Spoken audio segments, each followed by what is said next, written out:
Olá pessoal, hoje eu trouxe um caso bem interessante para vocês de um homem de 35 anos, obeso, que foi submetido a uma colestectomia videolaparoscópica e evoluiu no pós-operatório com insuficiência respiratória. O que aconteceu com esse paciente, né? Então a descrição é que ele estava ainda sonolento no pós-operatório, evoluiu com insuficiência respiratória e foi entubado. E o raio-x mostra uma área cardíaca normal, sem derrame pleural e o infiltrado peribroncovascular, que foi confirmado na tomografia como um sinal de vidro fosco bilateral, predominantemente em áreas de peribroncovascular. O que aconteceu com esse paciente? Provavelmente esse paciente evoluiu com um edema pulmonar por pressão negativa.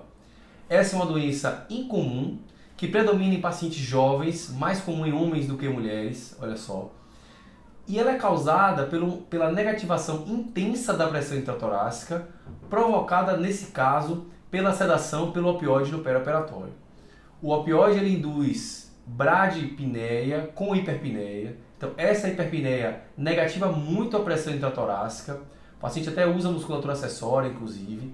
Essa negativação da pressão intratorácica aumenta o retorno venoso para o ventrículo direito e, consequentemente, o débito cardíaco do ventrículo direito para os pulmões.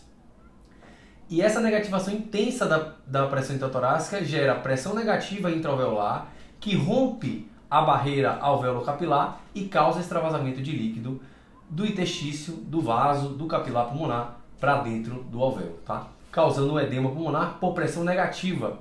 Então, diferente do edema pulmonar cardiogênico, diferente do edema pulmonar da SARA, onde tem no primeiro aumento da pressão hidrostática, no segundo inflamação com aumento da permeabilidade vascular pulmonar, o edema pulmonar por pressão negativa ele ocorre pela negativação intensa da pressão intraalveolar, causando extravasamento de líquido do interstício pulmonar para dentro do alvéolo. Como é que eu faço o diagnóstico disso?